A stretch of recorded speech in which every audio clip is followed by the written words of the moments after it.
Muy buenas tardes. Nuevamente estamos saliendo al aire con el programa Enrique Saúl Buscando la Verdad. Empezamos un estudio muy interesante.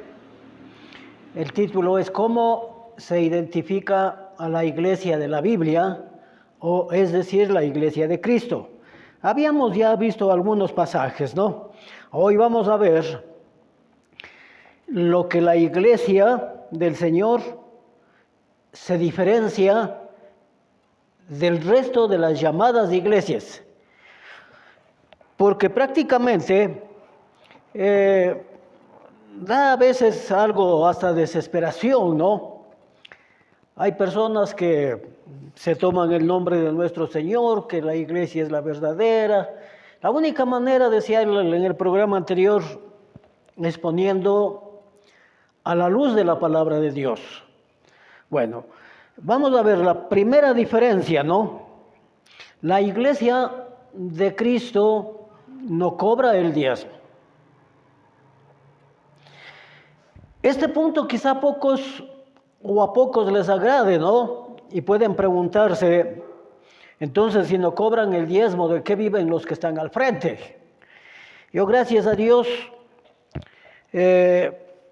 no recibo, como he dicho algunas veces, no recibo de nadie un solo centavo, pero estoy comprometido con el Señor y me siento feliz de poder servirle.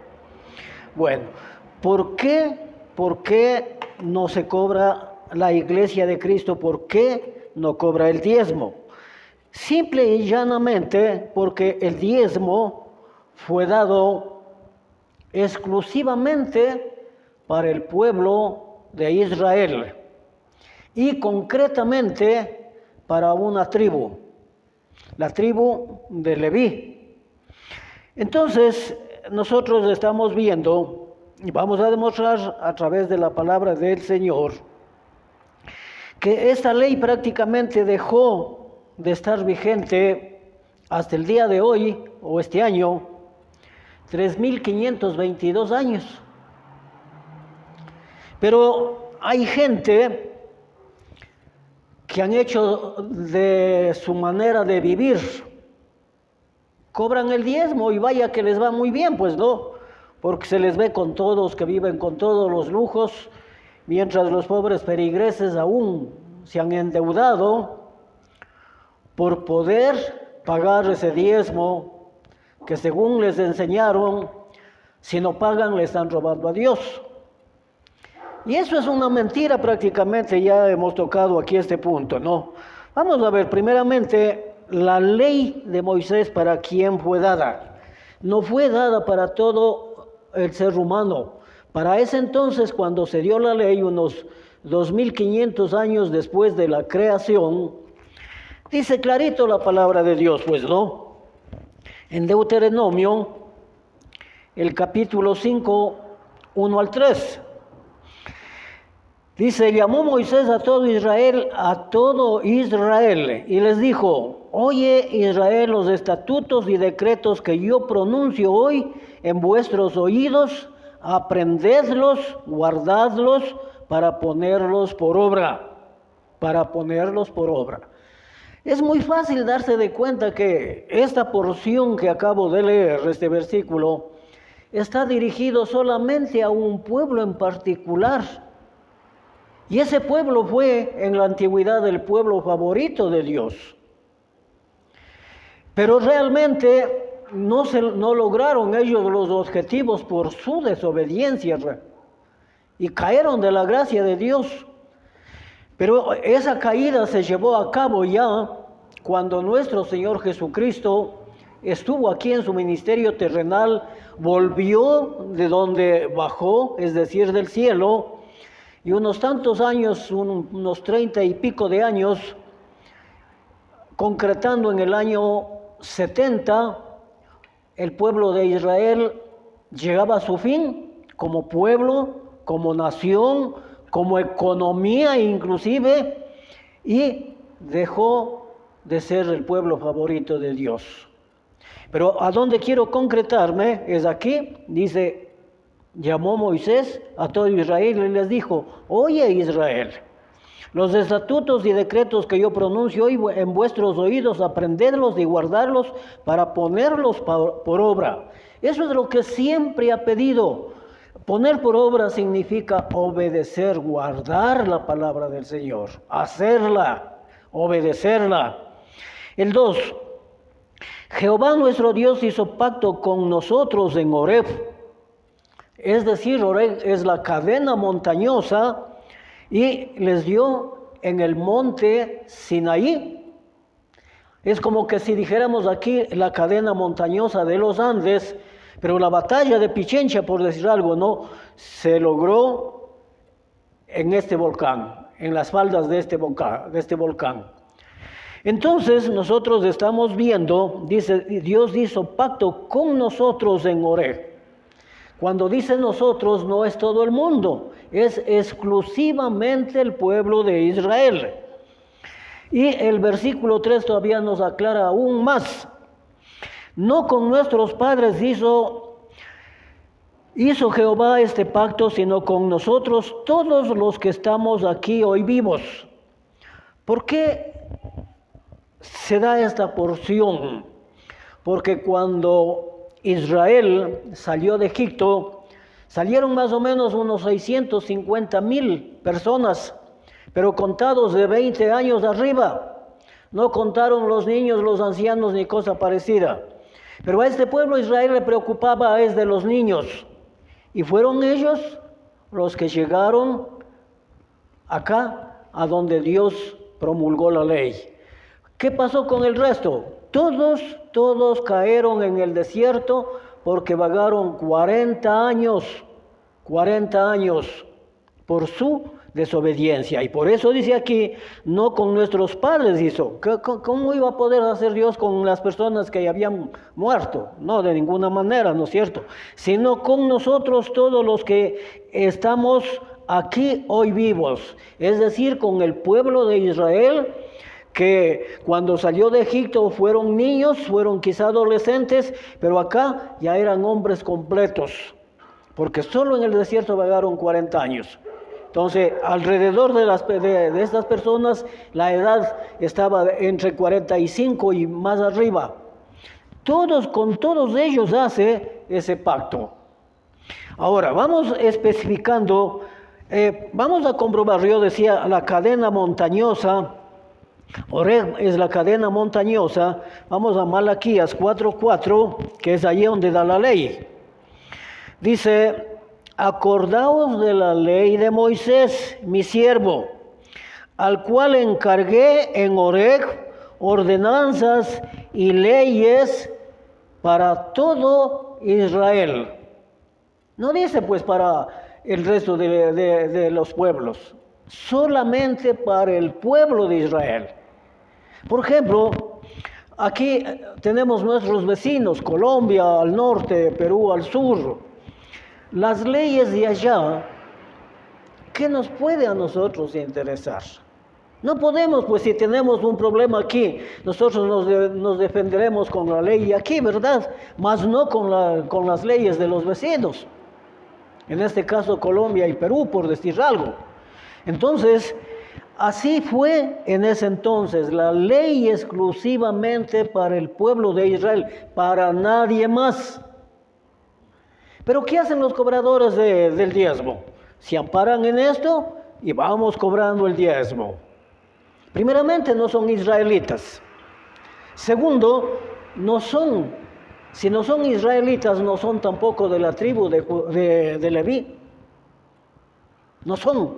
Ahora, vamos viendo algo más, ¿no? Vamos a Números, al libro de Números, el capítulo 18, 21 al 24. Y vamos a ver qué es lo que encontramos aquí. 18, 21, el versículo 21 dice: he aquí yo he dado a los hijos de Leví. He aquí yo he dado a los hijos de Leví todos los diezmos en Israel, por heredad, por su ministerio, por cuanto ellos sirven en el ministerio del tabernáculo de reunión.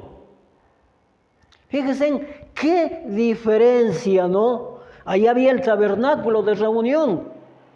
Ahora ya no existe siquiera esto. Pero los únicos que levantan el diezmo prácticamente son gente, digamos por su nombre, ¿no?, que le meten la mano al bolsillo. Ya, vamos viendo de los versículos 24 al 26. Porque a los levitas he dado por heredad los diezmos, una vez más, porque a los levitas he dado por heredad los diezmos de los hijos de Israel, que ofrecerán a Jehová en ofrenda, por lo cual he dicho, entre los hijos de Israel no poseerán heredad. Dos características encontramos aquí. Ellos prestaban, hacían el servicio en el tabernáculo y ellos no recibieron herencia de tierras como las otras 11 tribus. Esa fue la causa. Y habló Jehová a Moisés diciendo, así hablarás a los levitas y les dirás, cuando toméis de los hijos de Israel los diezmos que os he dado de ellos por vuestra heredad, vosotros presentaréis de ellos en ofrenda mecida a Jehová el diezmo de los diezmos. Aquí nos encontramos otra sorpresa. Ellos, primeramente, les dio el diezmo por heredad y de eso vivían. Para ese entonces estaba bien. ¿Por qué? Porque fue la voluntad de Dios. No es la voluntad del hombre, sino la voluntad de Dios. Pero aquí se da otra cosa. Cuando recibían ellos el diezmo, ellos tenían que dar otro diezmo y eso lo depositaban en el alfolí para que haya alimentos. ¿Y quiénes participaban de eso? ¿Quiénes participaban? Ya, dice el diezmo de los diezmos, ¿verdad? El diezmo de los diezmos. Ahora veamos Deuteronomio 14:29. ¿Quiénes resultaban favorecidos de ese diezmo de los diezmos? 14:29 dice así, y vendrá el levita, una vez más el levita, que no tiene parte ni heredad contigo, el extranjero que vivía con ellos, el huérfano y la viuda, que hubiere en tus poblaciones y comerán y serán saciados, porque Jehová tu Dios te bendiga en toda obra de tus manos o que tus manos hicieren. Aquí nos encontramos con una nueva sorpresa. La tribu de Leví, cuando recibían los diezmos del pueblo de Israel, ellos a su vez, eso es lo que nos está diciendo la palabra, ellos a su vez daban un nuevo diezmo. Y de ese diezmo participaban ¿quién? Los levitas, que posiblemente no servían de una manera directa en el templo. ¿Quién más participaba de ese diezmo? El extranjero que vivía con ellos. ¿Quién más? La viuda dice, ¿no? La viuda, el huérfano, 4 personas que participaban, o eso más bien se repartía, se puede decir así, a 4 sectores más. La pregunta de rigor que salta a la vista, ¿no? Los levantadores del diezmo ahora, ¿con quién participan? Con nadie, todo al bolsillo. Pero hay otra cosa que quizás se nos está pasando por alto, ¿no? El diezmo nunca fue dinero. Si no fue dinero, ¿qué fue? Veamos en el libro de Levíticos, el capítulo 27, los versículos 30, 32 y 34. 30 nos dice así: y el diezmo de la tierra. Nadie ha sembrado dinero para cosechar dinero, ¿no es cierto? Nadie. Y el diezmo de la tierra, así de la simiente de la tierra, como del fruto de los árboles de Jehová es cosa dedicada a Jehová. Entonces, no dice aquí dólares, dineros, moneda de cualquier país que sea. No dice pues eso. No. Dice, el diezmo de la tierra, así de la simiente de la tierra, como el fruto de los árboles. O sea, lo que se sembraba, hay un adagio que dice, no, lo que sembramos cosechamos. Se sembraba papitas, pues eso tenían que dar, no dinero. Pero aquí, ¿qué más hay? Dice, el fruto de los árboles de Jehová es cosa dedicada a Jehová. Y el versículo 32, no solamente el producto de la tierra, de los árboles, no, aquí nos encontramos una nueva sorpresa. Y todo diezmo de vacas, ganado, de ovejas, de todo lo que pasa bajo la vara, de diezmo, el diezmo será consagrado a Jehová. Es decir, hay otro versículo que dice, no, que de 10 vacas o de 10 ovejas que pasaban bajo el cayado, una le pertenecía para lo que Dios mandó, es decir, como diezmo. ¿Para quién? Para los levitas. Y el versículo 34, una vez más, estos son los mandamientos que ordenó Jehová a Moisés. Estos son los mandamientos que ordenó Moisés a Jehová. ¿Para quién?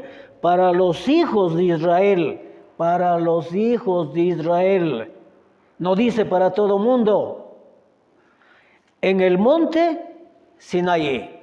Entonces, si nosotros decimos que la iglesia es de nuestro Señor Jesucristo, que militamos en esa iglesia que fue fundada en el año 33, 9 de la mañana, porque hasta la hora encontramos. Por esa razón, la iglesia de Cristo no cobra el diezmo, porque no estamos autorizados para eso. Pero hay gente que es muy audaz y vaya viendo los lujos que viven, ¿no? Con carritos último modelo, todo lo mejor. Vamos al segundo punto. No tenemos instrumentos musicales. La iglesia de Cristo no tiene instrumentos musicales. ¿Por qué? Vamos viendo por qué. Primeramente, Dios, escúchese bien, Dios nunca ordenó los instrumentos musicales, ni siquiera en el Antiguo Testamento. Y los que usan se volverán, ojalá pudieran escucharme y ver esto, ¿no? Se volverán locos. Porque los comentarios, entonces si la iglesia de Cristo es así, es una iglesia muerta. Al contrario, obedecemos lo que Dios ha dejado. Y por eso por allá, por el Evangelio de Juan, dice, el que ama a Dios es conocido por Él. Dios, más bien dicho, conoce a todo mundo, sí, ese es el poder de Dios. Bueno, pero vamos a ver, ¿no? Si no ordenó para la era cristiana, mucho menos para esta iglesia que fue edificada por su Hijo amado. Sé que estarán preguntándose entonces, ¿quién ordenó? Porque sí utilizaron instrumentos musicales, sí. Al menos el Salmo 150 dice, alabadle al son de esto, de esto otro, de esto otro, de esto otro.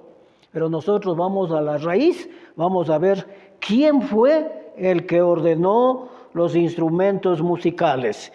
Primera de Crónicas, el capítulo 23, 5. Primera de Crónicas, el capítulo 23, 5.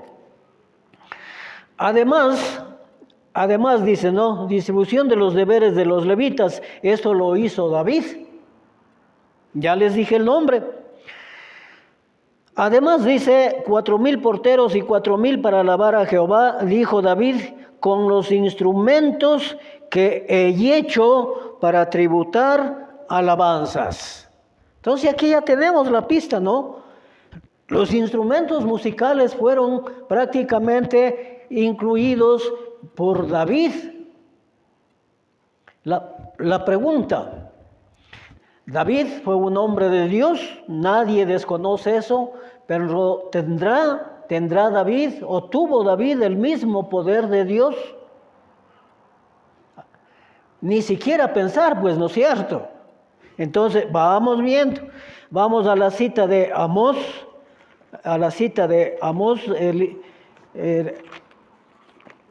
Amós 5:23.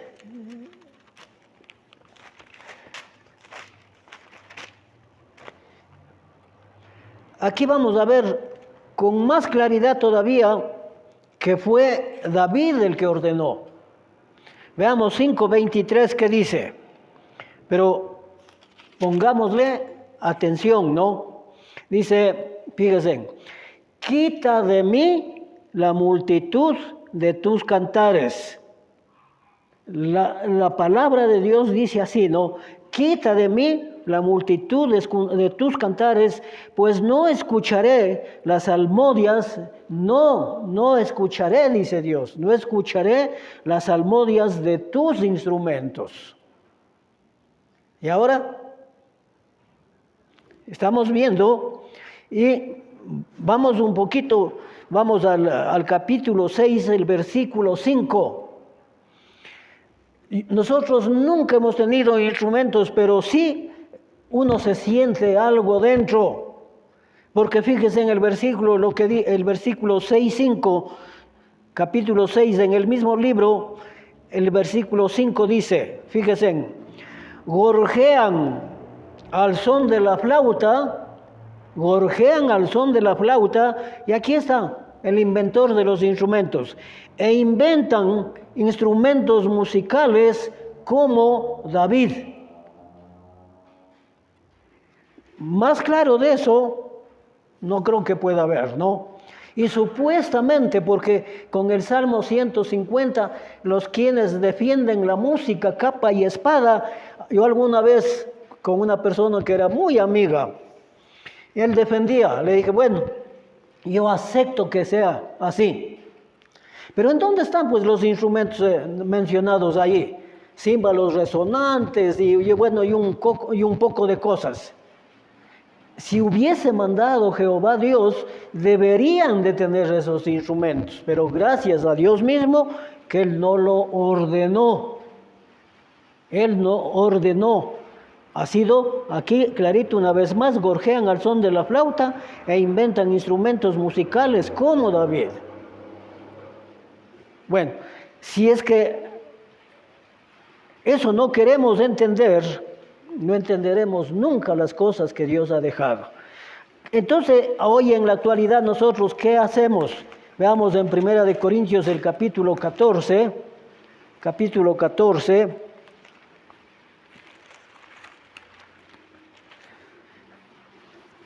14 y 15.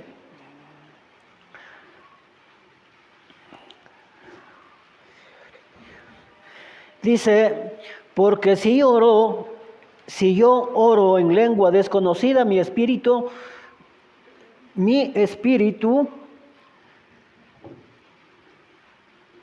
ora, pero mi entendimiento queda sin fruto.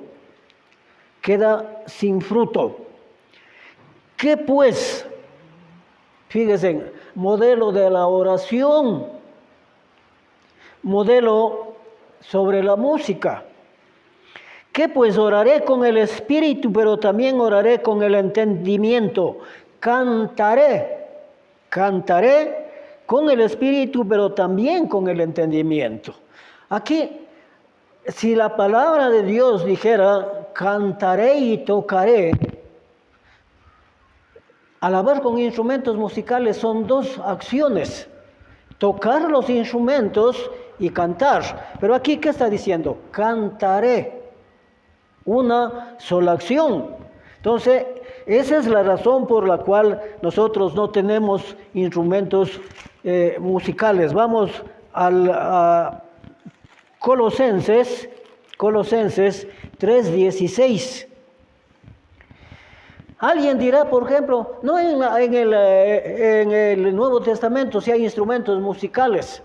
Encontramos, por ejemplo, sí encontramos los instrumentos musicales, pero no confundamos las fiestas con la alabanza a Dios. Cuando el hijo pródigo regresó, por ejemplo, ¿no?